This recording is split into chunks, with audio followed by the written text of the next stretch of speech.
Welcome to study channel. मेरा नाम है मोहम्मद कैसर। बीपीएससी टीआरई 3 का नोटिफिकेशन जारी कर दिया गया। बड़ी खबर निकल कर आ रही है। मैं आपको सारा कुछ ऑफिशियल दिखाने जा रहा हूं। हम लोग हैं ऑफिशियल वेबसाइट पर bpsc.bih.nic.in।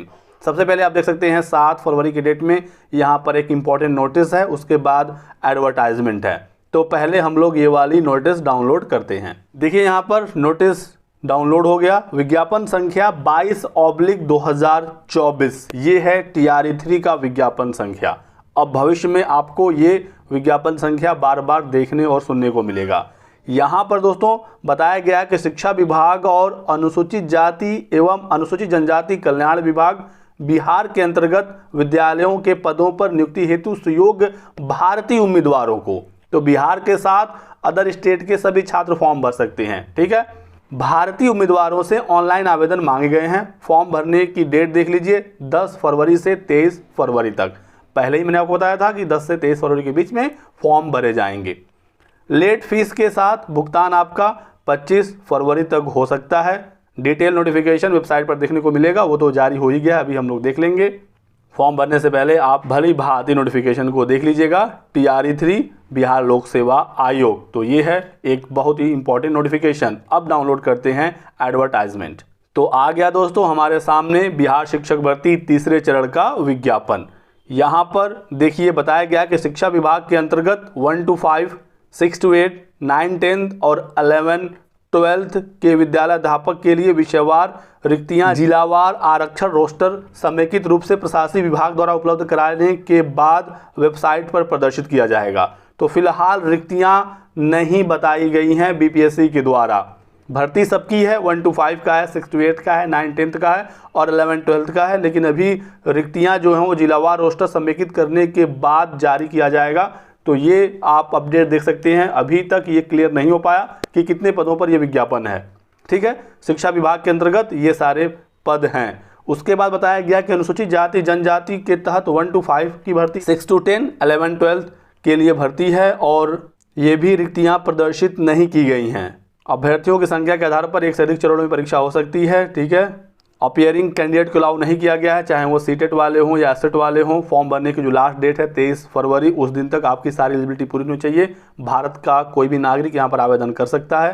राज्य सरकार या केंद्र सरकार यानी कि सीटेट पास हों या बीटेट बिहार का पास हो, आप आवेदन कर सकते हैं। माध्यमिक उच्च माध्यमिक के लिए एस्टेट अनिवार्य है। तो 1 to 5 के लिए आपके पास सीटेट का पेपर 1 या बीटेट का पेपर 1 होना चाहिए। इसके साथ जो भी कंडीशन है बीएड बीटीसी डीएलएड वगैरह वो लगेगा। तो 1 to 5 के लिए याद रखना है सीटेट या बीटेट का पेपर 1 पास। ठीक है, बिल्कुल पास होना चाहिए। अपीयरिंग कहीं भी अलाउ नहीं है। और 6 to 8 के लिए सीटेट या बीटेट का पेपर 2 पास आप होने चाहिए। किसी अपीयरिंग को अलाउ नहीं किया गया है। एस्टेट 2024 बाहर हो चुका है। एस्टेट 2023 के आधार पर ही 9, 10 और 11, 12 के लिए आप एलिजिबल हो सकेंगे। ठीक है, 9, 10 के लिए एस्टेट पेपर 1 और 11, 12 के शिक्षक के लिए एस्टेट पेपर 2। और जो सीटेट में छूट था पिछली बार, ठीक है, बीटेट 2017 वाला जो प्रावधान है वो सीटेट में भी लागू रहेगा। तो अच्छी चीज़ है कि बिहार के अभ्यर्थियों को काफ़ी ज़्यादा छूट मिलती है इस सीटेट के पासिंग नंबर में। 75 नंबर पर भी उनको लागू कर दिया जाता है। अदर स्टेट के अभ्यर्थियों को 90 नंबर लाना होगा, चाहे वो मेल हो या फीमेल हो, इस बात का ध्यान रखना है। चलिए एलिजिबिलिटी की बात कर लेते हैं। 1 to 5 में कौन कौन फॉर्म भरेगा। तो 50% अंकों के साथ डीएलएड, ठीक है, प्रारंभिक शिक्षा में डीएलएड 2 ईयर डिप्लोमा होना चाहिए। बीएड आउट हो चुका है। प्राइमरी से एनआईएस डीएलएड बाहर हो चुका है फ्रेश रिक्रूटमेंट से पूरी तरीके से। सुप्रीम कोर्ट के साफ साफ इसमें ऑर्डर हैं। तो 50% अंकों के साथ 12वीं और डीएलएड, या फिर 45% अंकों के साथ इंटर और 2 साल का डीएलएड। समय समय पर जो सरकार प्रावधान करेगी उसके हिसाब से यहाँ पर छूट भी मिलती है। 4 वर्षीय बीएलएड और 50% अंकों के साथ इंटर और डिप्लोमा आपका 2 वर्षीय शिक्षा शास्त्र विशेष शिक्षा यानी कि स्पेशल एजुकेशन वाला जो डिप्लोमा है वो भी एलिजिबल है। और जिन्होंने ग्रेजुएशन के बाद डीएलएड किया है वो भी एलिजिबल हैं। तो मिला जुलाकर डीएलएड और बीएलएड वाले एलिजिबल हैं, यहाँ पर आवेदन कर सकते हैं। बाकी आगे देखते हैं 6 to 8 के लिए। तो 6 to 8 में गणित विज्ञान का पद है, सामाजिक विज्ञान का पद है और भाषा का पद है। एलिजिबिलिटी क्या है यहाँ पर, तो 50% अंकों के साथ स्नातक और बीएड, साथ ही साथ ग्रेजुएशन के बाद डीएलएड जिन्होंने किया है वो 6 to 8 में भी आवेदन कर सकते हैं। बीएलएड वगैरह और सब कुछ यहाँ पर भी एलिजिबल रहेगा, कोई दिक्कत यहाँ पर नहीं आने वाली है। साथ ही साथ BCA वाले अभ्यर्थी भी एलिजिबल रहेंगे जिन्होंने DLED या B.Ed किया हुआ है, जिन्होंने इंजीनियरिंग में स्नातक किया है और मैथ साइंस पढ़ा है इंजीनियरिंग में, वो भी 6 to 8 में मैथ साइंस से फॉर्म भर सकते हैं। BSc बायोटेक्नोलॉजी और BSc इलेक्ट्रॉनिक्स के साथ B.Ed या DLED है वो भी एलिजिबल हैं। क्लियर हो गया। तो यहाँ पर अब सब्जेक्ट कॉम्बिनेशन बताया गया है 6 to 8 के लिए। 6 to 8 में भाषा विषय वो सभी अभ्यर्थी आवेदन कर सकते हैं यदि आपने वो भाषा अपने ग्रेजुएशन में पढ़ा हो या आपका ग्रेजुएशन ऑनर्स में हो। ठीक है। SST की बात करें तो इतिहास, भूगोल, राजनीति शास्त्र, दर्शन शास्त्र, अर्थशास्त्र, वाणिज्य, मनोविज्ञान, समाजशास्त्र, गृह विज्ञान में से कोई भी 2 विषय यदि आपके स्नातक में है तो आप एलिजिबल हैं। मैथ साइंस के लिए आपका गणित, सांख्यिकी, भौतिकी, रसायन, जीव विज्ञान में से कोई भी 2 विषय यदि आपका है ग्रेजुएशन में तो आप मैथ साइंस से फॉर्म भर सकते हैं। तो ये मैथ साइंस की एलिजिबिलिटी हो गई।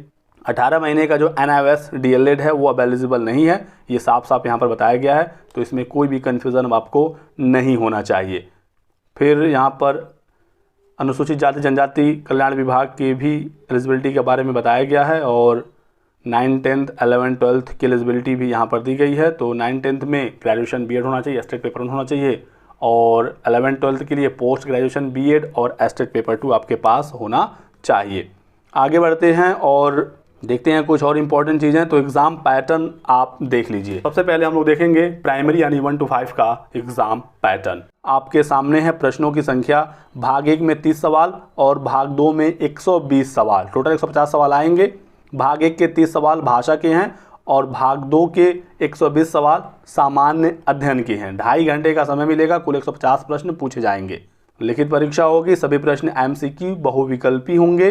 प्राथमिक की बात करें 1 to 5 का तो 2 भाग में ये पेपर है, भाग 1 भाग 2। भाग 1 में भाषा होगा जिसमें अंग्रेजी पहले से फिक्स है। भाग 2 में हिंदी, उर्दू या बांग्ला में से किसी एक का आपको चयन करना होगा और 30% अंक भाषा में लाना होगा, यानी 30 में 9 नंबर। भाषा का जो मार्क्स है वो मेरिट में नहीं जोड़ा जाएगा, मेरिट आपका बनेगा 120 में ही। ठीक है, इस बार भी भाषा रखा गया है। और भाग 2 आपका सामान्य अध्ययन है, यहाँ पर गणित, reasoning, GK GS, current affair, ये सारी भूगोल, पर्यावरण आदि आपसे पूछे जाएंगे। जो पाठ्यक्रम है वो SCRT NCRT के आधार पर होगा। ये प्राइमरी का पूरा आपका एग्ज़ाम का पैटर्न है। 6 to 8 की बात करें तो यहाँ पर 3 भाग होंगे। भाग 1 से 30 सवाल, भाग 2 से 40 सवाल और भाग 3 से 80 सवाल। भाग 1 है आपका भाषा, भाग 2 सामान्य अध्ययन और भाग 3 है आपका विषय। ठीक हो गया। यहाँ पर भी भाषा आपका 30 सवाल है, यहाँ पर 9 नंबर लाना होगा। अंग्रेजी फिक्स है, हिंदी, उर्दू और बांग्ला में से कोई भी एक आप चयन करेंगे। भाग 2 में सामान्य अध्ययन, math, GK, current affair, GS वगैरह होगा और भाग 3 जिस विषय से आप आवेदन करेंगे उस भाषा से पूछा जाएगा। चलिए 9th 10th का देख लेते हैं। यहाँ पर भी सेम 6 to 8 जैसा ही है, भाग 1 भाग 2 भाग 3 और ऐसे ही 11th 12th का भी है। तो ये हो गया एग्ज़ाम पैटर्न। भाषा आपका क्वालिफाइंग नेचर का होगा, नेगेटिव मार्किंग इस बार भी नहीं है, सारे प्रश्न MCQ होंगे। एक मिनिमम पासिंग नंबर इस बार भी रखा गया है जो पिछली बार था। तो सामान्य वर्ग के लिए 40% यानी कि 120 में 48 नंबर कम से कम लाना होगा। बाकी मेरिट तो अलग से बनेगी, जो हाईएस्ट मेरिट में होगा उनको नौकरी यहाँ पर मिलेगी। कोई भी इंटरव्यू वगैरह है नहीं, कोई भी सप्लीमेंट्री रिजल्ट नहीं जारी होगा, साफ साफ नोटिफिकेशन में ही बता दिया गया है। तो कोई अभ्यर्थी इसकी मांग ना करे, पहले इन्होंने क्लियर कर दिया है। TRE 2 का भी सप्लीमेंट्री नहीं आया और TRE 3 के नोटिफिकेशन में इन्होंने कह दिया कि हम सप्लीमेंट्री रिजल्ट नहीं देंगे। ये है फॉर्म भरने की डेट वगैरह सब कुछ यहाँ पर साफ साफ बताया गया है। एग्ज़ाम डेट तो इन्होंने यहाँ पर नहीं बताया, बस फॉर्म भरने की ही डेट दी गई है। एस्टेट 2023 के आधार पर अभ्यर्थी 9th 10th 11th 12th में आवेदन करेंगे। कुछ यहाँ पर इंपॉर्टेंट इंस्ट्रक्शन है फॉर्म भरने से संबंधित, इस पर हम लोग अलग से डिटेल में बात करेंगे। इसको लेकर आप टेंशन नहीं लीजिएगा क्योंकि फॉर्म अभी 10 फरवरी से भरा जाएगा। ठीक है, तो ये सारी जानकारी है आप सभी लोगों के लिए। वीडियो पसंद आया तो लाइक और शेयर करिएगा, चैनल को सब्सक्राइब कर लें और हमारे साथ बने रहें। Thanks for watching.